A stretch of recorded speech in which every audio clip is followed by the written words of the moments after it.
All right, welcome to Hannity. We have a ton of breaking news to tell you about tonight. The Attorney General, Jeff Sessions, testified on Capitol Hill earlier today.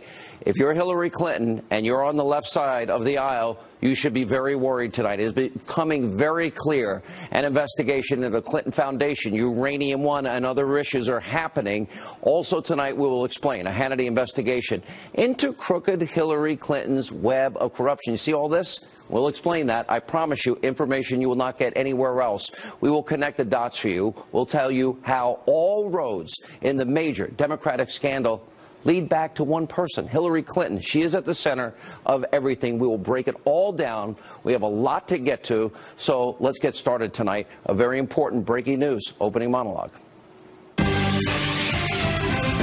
All right, as you can see, we are at the Hannity Big Board tonight for a very special reason. Tonight, you see all this? All of this here? We're going to untangle the giant web of Clinton scandals and corruption. It's unlike anything we have ever done on the show before. It's coming up in just a few minutes. But first, the Attorney General, Jeff Sessions, he appeared to downplay the idea of appointing a special counsel to investigate the corrupt Uranium One deal and the pay-to-play Clinton Foundation issue. However, sources are telling me tonight Sessions may in fact not be revealing all of his cards.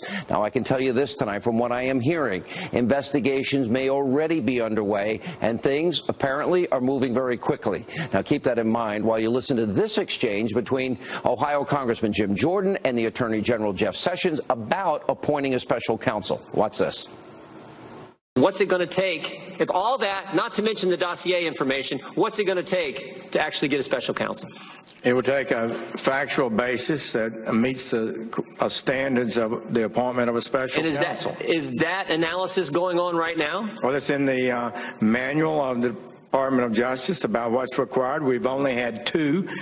The first one was the Waco, Janet Reno, Senator Danforth, who took over that investigation as special counsel, and Mr. Mueller. Each of those are pretty special factual situations. Let me ask it this way. And we will use the proper standards, and that's what only thing I can tell you, Mr. Jordan. Well, I appreciate you can that. have your idea, but sometimes we have to study what the facts are and to evaluate whether it meets the standard. Well said. So let me ask you this. If in fact, a special counsel. All right, now the Department of Justice has since put out a statement tonight to further explain Attorney General Jeff Sessions' comments. It says, quote, the Attorney General was clarifying the legal basis for appointing a special counsel, not passing judgment on whether it applied in any specific investigation. Now, that statement and Sessions' testimony today is crucial in all of this. Now, Sessions is explaining that just because a special counsel has not been appointed, that does not mean that it won't happen and that the threshold for one won't eventually be met. Now, look, we've been exposing these massive Clinton scandals and, frankly, I believe crimes on this show for over a year. Yes, it's frustrating. People are getting impatient. I totally understand why Congressman Jim Jordan was pressing and demanding answers to important questions. We all want the truth. There needs to be an investigation because we know laws were broken. We know crimes were committed. The evidence is overwhelming. It's incontrovertible. Now, with all that said, things are happening that we can't reveal all the information tonight, but here's what I can tell you. If you listen very closely to Sessions today, he is suggesting that it would take, quote, a factual basis that meets the standards of a special counsel in order for the DOJ to make that type of appointment. Those words, I can assure you, were carefully crafted. Now, sources told me earlier this month, and we reported it right here on this show, that Sessions has not, hear me, has not recused himself in the Uranium One scandal. And if there's an ongoing investigation, Sessions can't reveal all that in an open setting in front of Congress. Now, we're going to have a lot more to say about these things in coming days. Now, Congressman Ron DeSantis, he also had a very interesting exchange with the Attorney General today. Watch this. In the past, did the FBI or DOJ inform either President Obama, Secretary Clinton, or any cabinet secretary that it had uncovered evidence that Rosatom's main U.S. executive, Vadim Mikirin, was engaged in bribery, kickbacks, and money laundering before the Obama administration approved the Uranium One sale in 2010? Is it that the McCarran matter, the matter that was prosecuted in Maryland? 2014, but there was an informant in 2009, 2010. The FBI had evidence of bribery, kickbacks, and money laundering. Was that information conveyed to any of the relative people on the CFIUS board? Clinton, other cabinet secretaries, or was it given to the president? The way I understand that matter is that the case in which Mr. McCarran was convicted was not connected to the CFIUS problem that occurred 2 to 3 years before. All of that should sound very familiar because it is exactly what the facts are. What we've been telling you on the show for months, that Vladimir Putin and his agents, they orchestrated a bribery, kickback, money laundering, racketeering scheme, all in an attempt to get a foothold in America's uranium market. Now, this, of course, was all going on while Hillary Clinton and the Obama administration were signing off on that corrupt Uranium One deal. Yet nobody did anything to stop Putin and his plan. Now, there's so much important information that we need to explain tonight, and we're going to untangle this web of Clinton corruption and show you how all of it is connected. All right, let's start right up here with the Uranium One scandal. At the very center of this, we have, of course, Hillary Clinton. Now, in 2010, Clinton was serving as the Secretary of State. One of her responsibilities was, as the head of the Department of State, to serve on a committee of foreign investment in the United States. It's known as CFIUS. Now, it was made up of 9 officials from different departments in the federal government. They were tasked with reviewing foreign investments in U.S. companies and resources. One last point here. You see all of this. Now, remember, we don't have enough uranium in this country. We have to import uranium. Now, another notable Obama official that was serving on that board was the Attorney General. That's Eric Holder. And together, along with 7 other Obama officials, well, on this government board, they approved the sale of a company called Uranium One to a foreign nuclear energy company. Pay close attention here. Watch all of this begin to unfold. Now, Uranium One was a Canadian-based uranium mining company, and it controlled an estimated 20% of raw uranium in the United States. By the way, we don't have enough. We import it. In other words, 1/5 of America's supply of the foundational material used to make nuclear weapons, and we import it because we need it. And the company that Hillary Clinton, Eric Holder, and other Obama officials allowed to buy Uranium One. It's called Rosatom. That's a Russian state-run atomic energy conglomerate. That's controlled by Vladimir Putin and the Russians. You know, the bad actors, the hostile regime. Now, to put this simply, then Secretary of State Hillary Clinton and others, 9 total, approved a Russian takeover of 20% of America's uranium supply in 2010. Now, it's all while Vladimir Putin was becoming more and more hostile on the world stage. Why would anyone, let alone members of our government, think it's a good idea to let Putin control 20% of our uranium supplies when we don't have enough? It never made sense. It still doesn't make sense. It's not like America has a lot of uranium to begin with. Guess what? Hillary Clinton, Eric Holder, if you look at all of this up here, and the rest of the Obama administration, I argue created a national security crisis. This is insanity. And then in 2010, during the very same time that the Uranium One deal was being reviewed by the government board, former President Bill Clinton, he sought approval from his own wife's State Department to meet in Moscow with high-ranking board members of this group, Rosatom, that controls all their energy there. The request was made while Bill Clinton prepared to give a $500,000 paid speech in Moscow, twice his usual speaking fee. The bank involved, by the way, had a financial interest in all of this, Uranium One, and it was called Renaissance Capital, and they have links to the Kremlin. And it was actively lobbying for the Russians to take over Uranium One. Now, ultimately, the speech took place, but meeting with Rosatom never happened. Instead, Bill Clinton just sat down with Vladimir Putin himself. Now, the last piece of this web of corruption is the Clinton Foundation. Now, between 2009 and 2013, the chairman of Uranium One used his family foundation to make millions of dollars in donations to the Clinton Foundation before and after Hillary approved the sale of the company to Putin and Russia. And that's not all. other Uranium One investors. Guess what? They also donated millions of dollars to the Clinton Foundation. Now, where I come from, that sounds like a quid pro quo. That's what we call pay to play. Now, look at all of that. You see that? Okay, that's only part of it. Now let's turn to the second ongoing Clinton scandal. Now, no matter how much Hillary Clinton deflects and ignores this issue, the scandal surrounding a private server will not go away because she broke the law and she got away with it. This all started in 2008. Private server, email account, set up under the name of a former Clinton aide. In 2009, Hillary Clinton becomes Secretary of State. She uses that personal email account to conduct official State Department business where she sent and received top secret, special access program, classified information. You're not allowed to do that. This came to light in 2015 after the House Select Committee on Benghazi subpoenaed Hillary Clinton's emails related to the Benghazi terror attack. Following the subpoena, an employee of Platte River Networks, that's that small mom and pop shop in a bathroom tech company, well, they were responsible for servicing Hillary Clinton's private server. And let's see, they deleted, what, over 30,000 emails using something that's called BleachBit. It's like acid washing your hard drive. Then, once all of this was revealed, and because of concerns that Hillary may have mishandled top secret government information, the FBI actually opened a criminal investigation to find out what's going on here. You're not allowed to do this. The person in charge of the investigation was then FBI Director James Comey. See how this is all beginning to come together here? Oh, pretty interesting. Now, during the course of the investigation, the Attorney General, Loretta Lynch, asked James Comey, hey, don't call this an investigation. Call it a matter. Oh, take the Clinton talking points, and Comey willfully complied. Then 1 week before James Comey announced the FBI's decision on whether or not to pursue charges against Hillary Clinton, then the Attorney General, Loretta Lynch, who you can see right here, and former President Bill Clinton, you can see right there. They had that meeting on the tarmac for a private meeting lasting 40 minutes. When pressed about it, Lynch said, oh, we were only talking innocent small talk about golf and our grandchildren.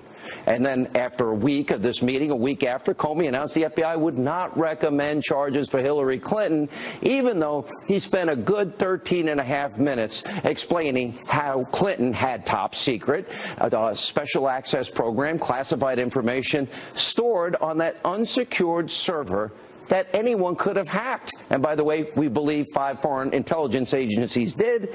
And we also since found out that the original draft of Comey's announcement, well, it described Clinton's actions as grossly negligent.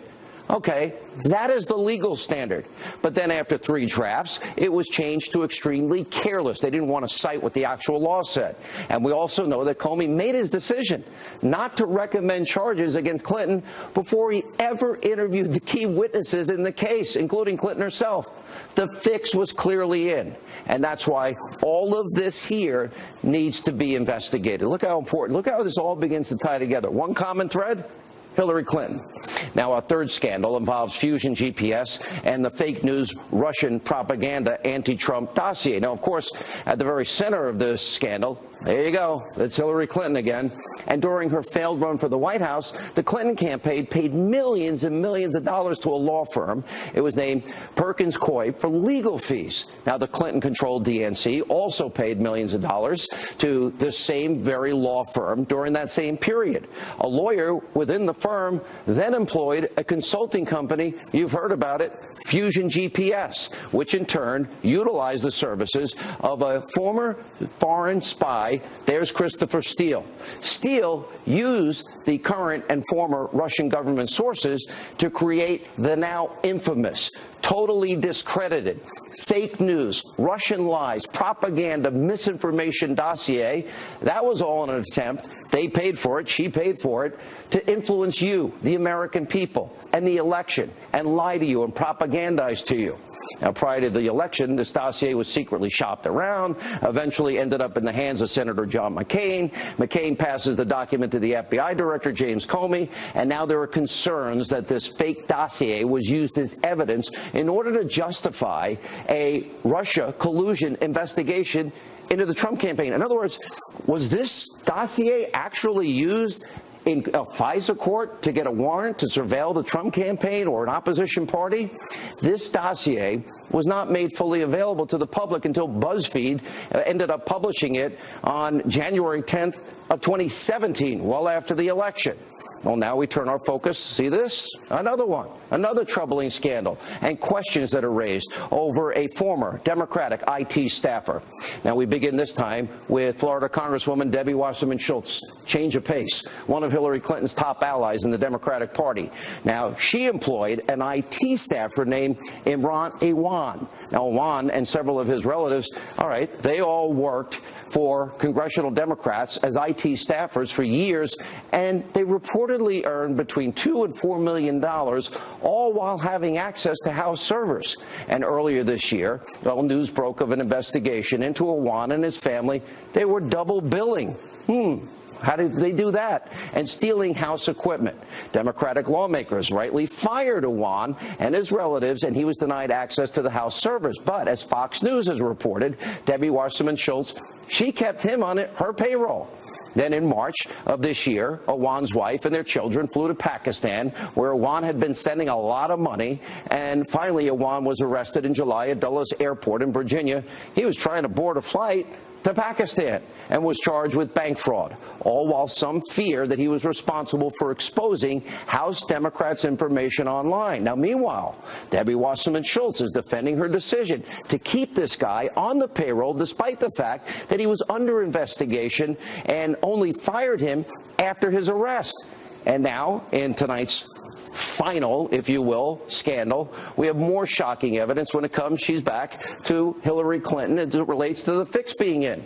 The Democratic Party is now in disarray following revelations that Hillary Clinton rigged and stole the 2016 primary. Now, this scandal started all the way back in 2015 when Hillary Clinton declared her candidacy for president. Now, at the time, one of Clinton's strongest supporters was none other than Congresswoman Debbie Wasserman Schultz. She was serving as the chair of the Democratic National Committee. Hillary Clinton, well, she wanted nothing more to be president. But the socialist senator from Vermont, Bernie Sanders, he was standing in her way. Poor Bernie, right? The primary fight was close. And in July of 2016, just days before the Democratic National Convention, WikiLeaks releases thousands of emails allegedly hacked from key DNC staff members. Those emails, they exposed how the DNC was working against him. The fix was in for her. Now, in response to the DNC hacking, well, did Wasserman Schultz and the DNC go to the FBI to investigate alleged cyber attacks? No, of course not. Why would they do that? Instead, they hired a law firm. Again, Perkins Coie. Sound familiar? Remember them? That's the same law firm from the discredited Fusion GPS anti-Trump dossier. They're the ones that were connected there. And as you can imagine, people were outraged over what was discovered in the leak, and Wasserman Schultz, she had to step down on the eve of the convention. She was replaced by Donna Brazile. Donna Brazile just wrote a book. In that book, Donna Brazile slammed Wasserman Schultz, as you can see here, and by saying that she let Clinton headquarters in Brooklyn do whatever they wanted. They were running the DNC. She revealed that a secret contract existed between the Clinton campaign, right here, and the DNC. And Brazile exposed how Hillary Clinton and her campaign had total control of the DNC's finances, strategy, personnel decisions, budgeting, data analytics, and mailings. And for all of you who would have voted for this man, Bernie Sanders, you were cheated. The DNC sold you out, and Clinton literally stole the primary election. Look, these are all massive scandals. For years, we have been warning you about the web of corruption committed by the Clinton crime family that they've gotten away with for decades. And now, take a look at this. It shows the entire scale of the Clintons' willingness to do anything and everything to gain power and wealth at all costs. Look at this. Pretty amazing. There's so much to investigate. All right, we have a jam-packed show tonight. Up next, you're going to hear from three congressmen. They are leading the charge to hold the Attorney General, Jeff Sessions, accountable over these scandals. Also tonight, as it relates to Senate candidate from Alabama, Roy Moore. I have an important commentary you do not want to miss. I promise. Straight ahead. Doesn't that warrant naming a second special counsel, as 20 members of this committee wrote you 3.5 months ago asking you to do? Well, Mr. Comey is no longer the director of the FBI. Thank goodness. We have an excellent man of integrity and ability in Chris Wray, and I think he's going to do an outstanding job, and I'm very happy He's about not here today, that. Attorney General. And I would say, you are, and I'm asking for a special time of the gentleman. and I would say looks like is not enough basis to appoint a special counsel.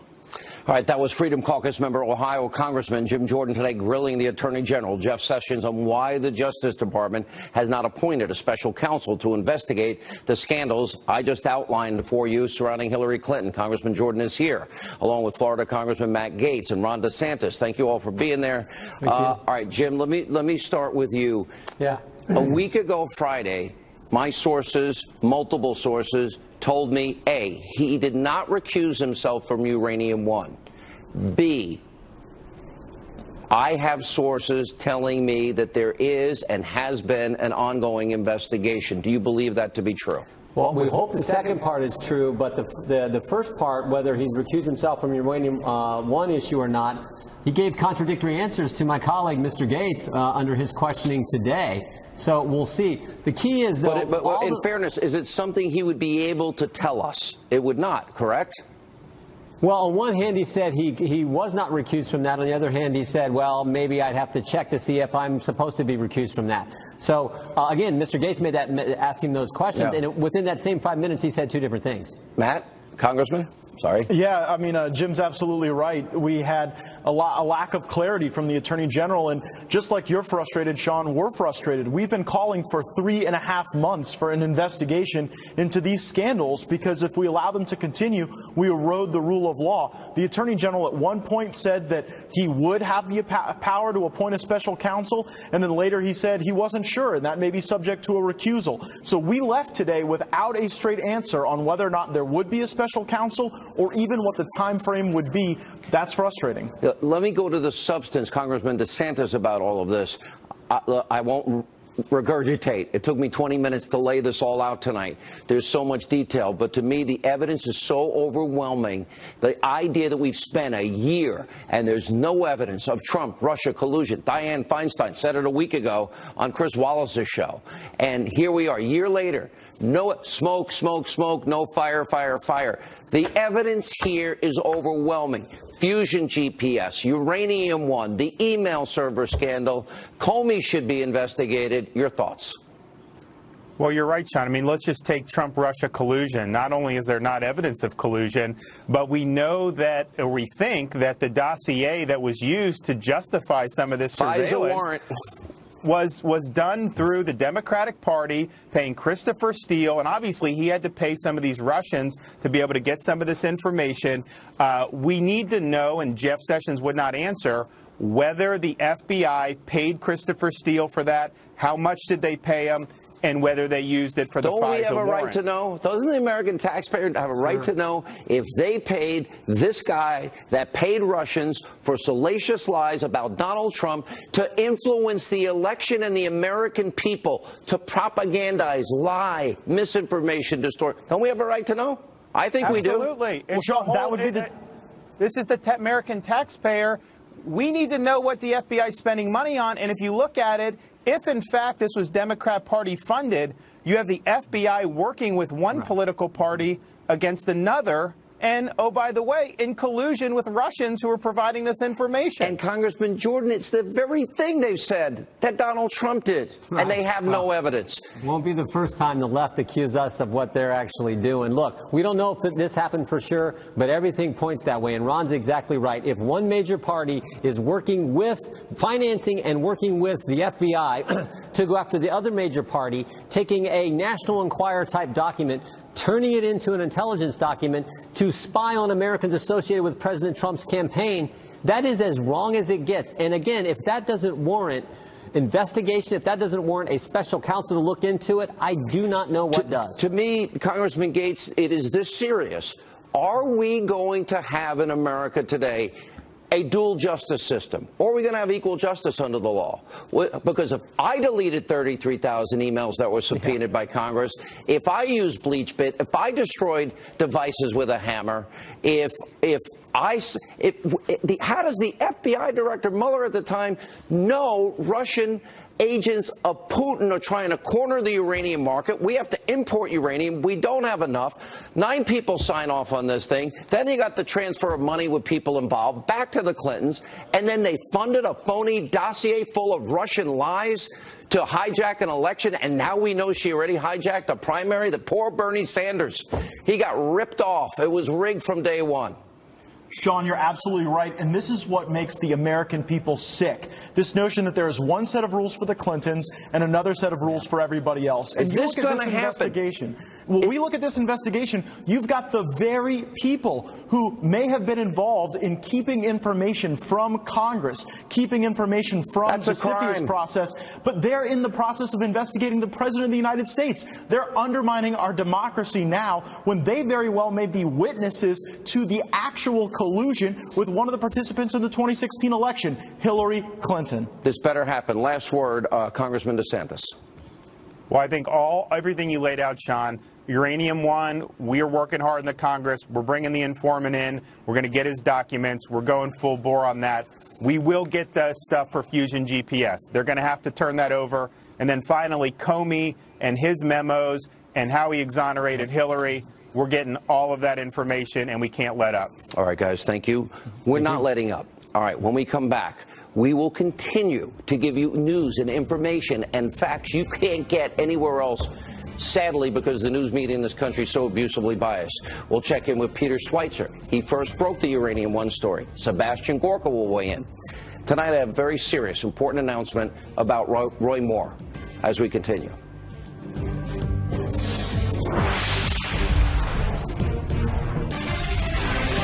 All right, as I said at the top of the show, the left is scared out of their minds about the possibility of further investigation or special counsel investigation into the Uranium One deal. You got hosts over at NBC, MSNBC. They're wondering where the call for a special counsel is coming from.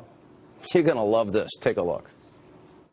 If Jeff Sessions is not involved in this, does that mean someone else at the DOJ right now is pushing this Obama uranium review to mollify President Trump or, I don't know, President Hannity or somebody else's political agenda? Or is Jeff Sessions involved and violating that pledged recusal?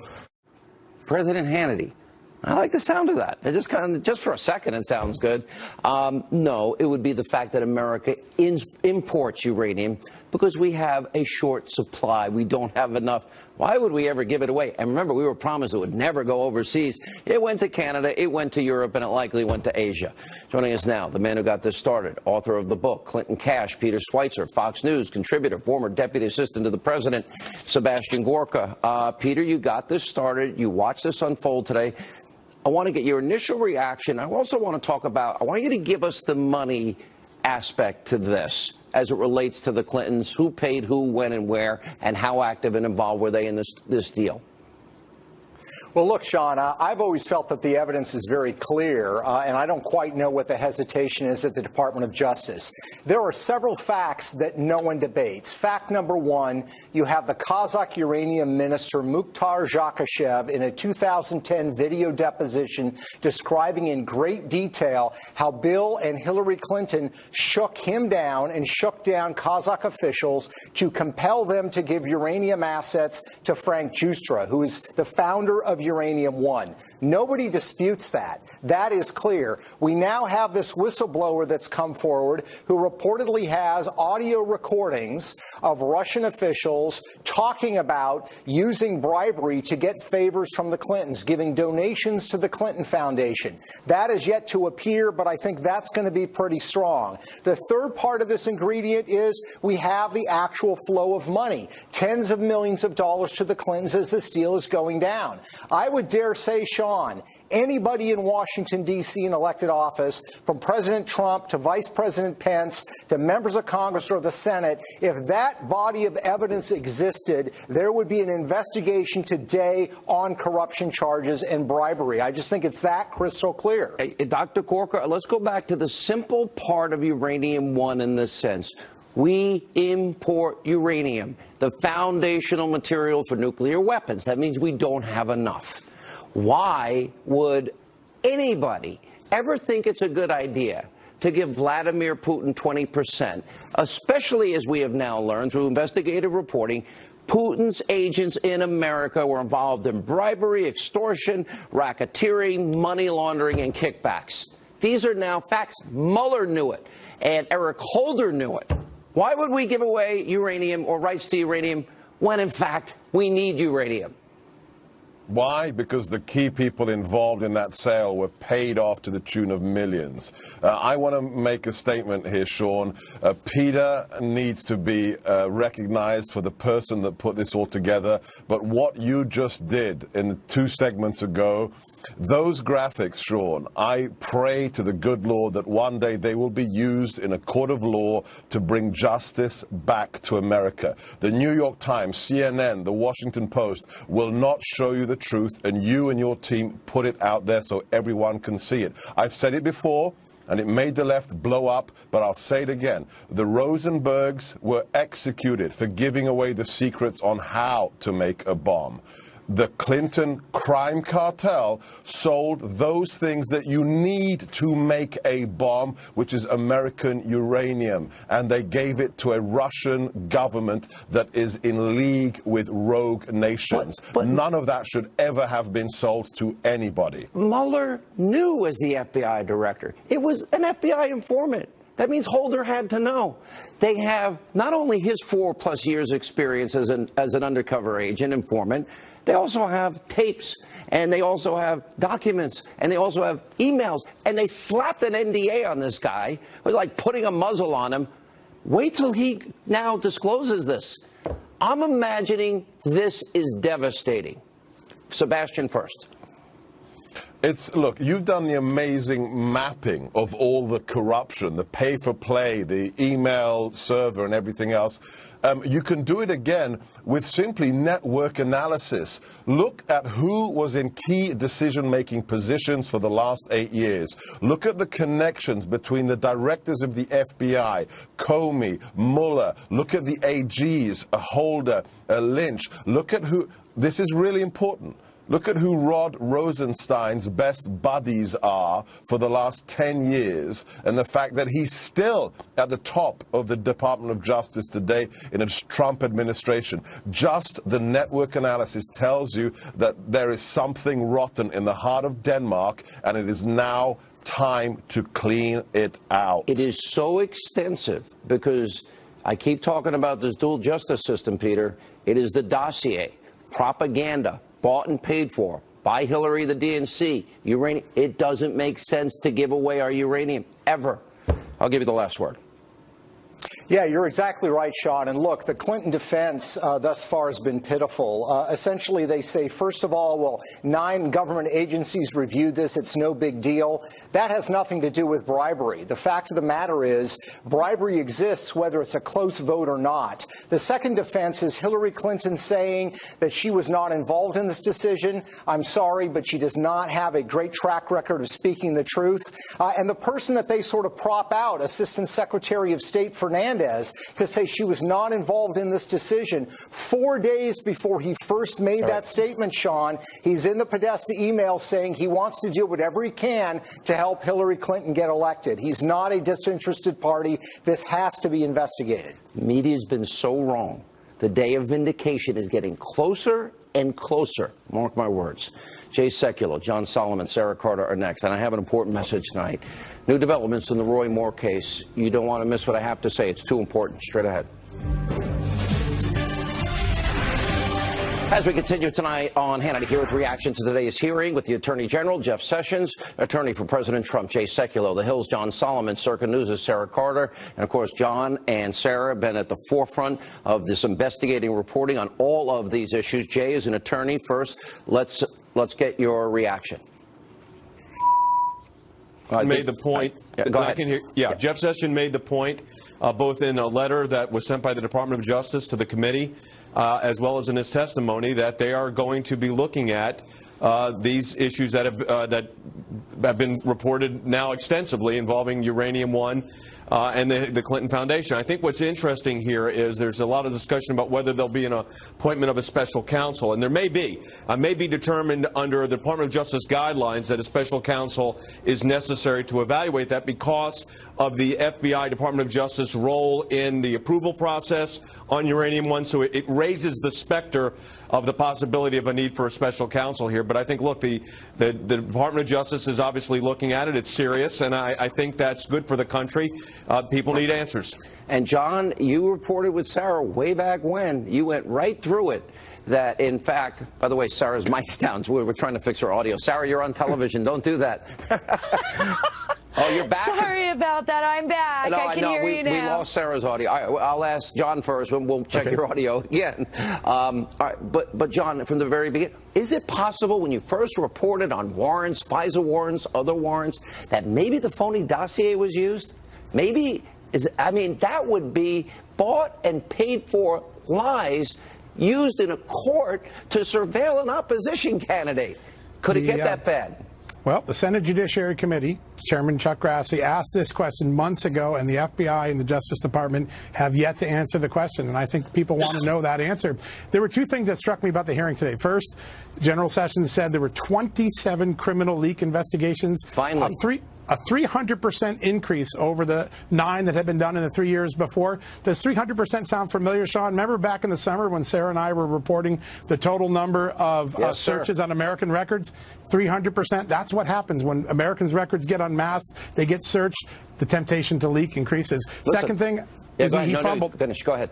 Yeah, he fumbled the entire factual basis of understanding why the nuclear bribery case is related to the decision on Uranium One. Someone needs to brief him on the facts. In 2009, the FBI had the criminal evidence way before the prosecution in 2014. And the question is, what did they do with that information? And Sarah, they had that information in 2009, a year and a half before Uranium One happened. And this is where Mueller gets caught up in it, Rosenstein gets caught up in it, and Eric Holder gets caught up in it. And how can they be investigating anything Russia at that point? Well, that's right, Sean. And not only that, you think about this. You have the informant who is undercover. At least for 15 months, they had been investigating this. They had ample evidence at that time, and enough so that according to the informant's attorney, the informant himself, it was being briefed all the way up to the top. We believe even to President Obama himself. So I think the question is this. Why wasn't CFIUS aware of that when they made their decision? And apparently they weren't. I mean, this is the reason why we need an investigation. We need to see how far this went, who was informed, who was not informed, and why. And I think that as we start moving closer and closer to the informant's testimony, John made a very good point. It did not seem that Attorney General Sessions was aware of all the facts of this case. Let's talk about this informant. 4+ years, FBI informant. Documents, tapes, firsthand knowledge, emails. And he was stunned, if I'm not mistaken, Sarah. Why didn't they do anything with this?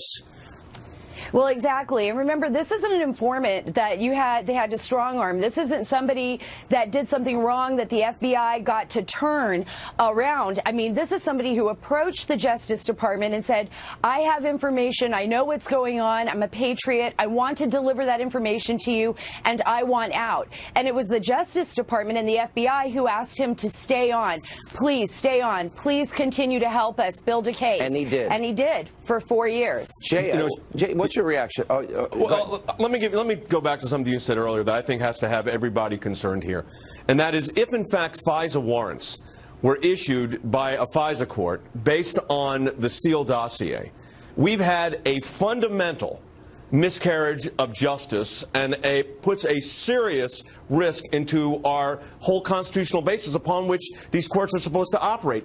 A paid-for dossier that's been discredited becomes the basis not just of a warrant, but of a foreign surveillance warrant, a FISA warrant, foreign intelligence surveillance warrant, that included Americans that ended up getting unmasked. Would any of this be admissible if that were true? Well, I would be filing motions to quash all of that evidence and suppress all of that evidence, and I'm sure if that comes up, lawyers will be doing it. But the fact that that may have happened, if in fact it turns out that that's the case, Sean, wow. I think we've reached a whole new level of a constitutional crisis. John. Yeah, listen, it's a very important question that needs to be answered in the American public, and you have to put it in the context of this. Look at what Sarah and I reported earlier this year. All of the violations that the NSA, the FBI, and the CIA at the very end of the Obama administration suddenly dropped on the court. You take that, the possibility that maybe a dossier was used for some form of a warrant support. They're really important integrity questions, and I think the public deserves to know, and I think Congress is trying to get the answers. Final word, Sarah. Well, yes, and today we know that Glenn Simpson spent 7 hours. He is the founder of Fusion GPS. I want to know what was said behind those closed doors and what he revealed and what he and Natalia Veselnitskaya discussed. And remember, all of these pieces of the puzzle, Sean, they're all starting to fit together. By the way, I have sources saying all of us are being surveilled illegally, just in case you're interested. Just telling you. Anyway, hope that's good news. All right, I have a very serious announcement.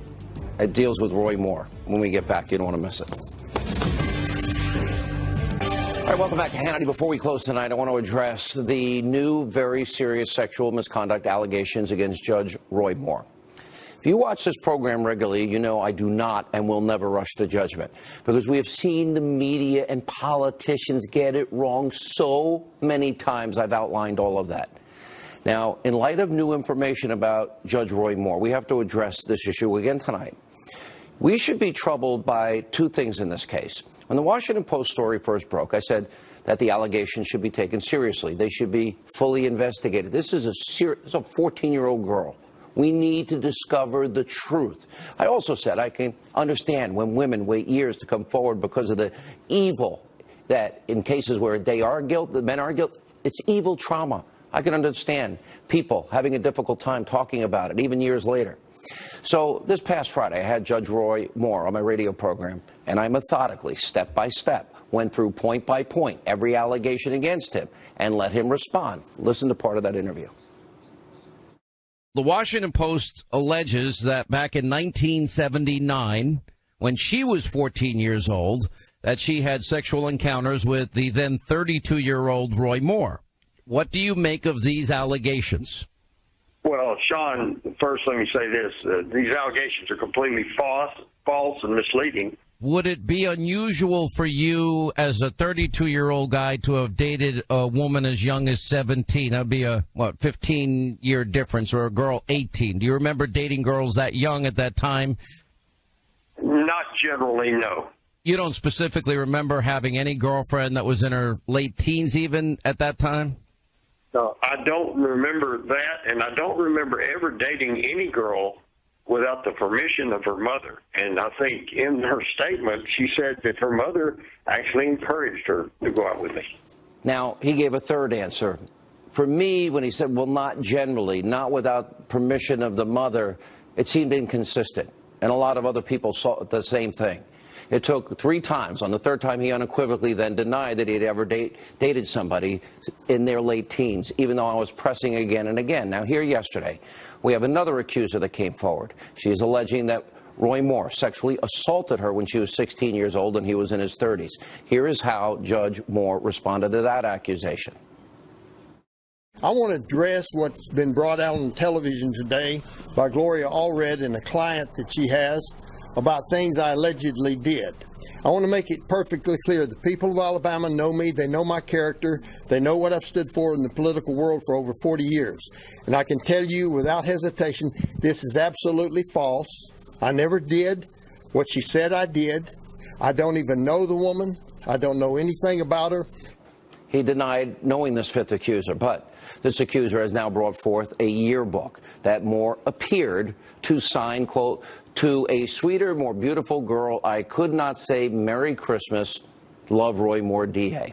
I looked at the handwriting. I know some people on Twitter have said things about this. Here's where I am tonight. Between this interview that I did and the inconsistent answers, between him saying, I never knew this girl, and then that yearbook comes out.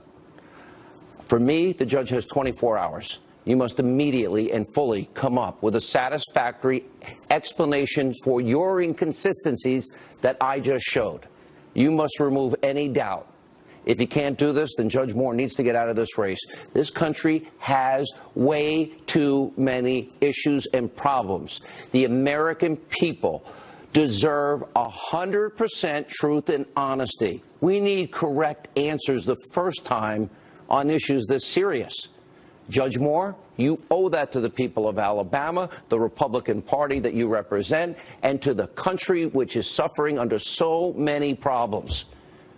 We deserve answers, consistent answers, and truth.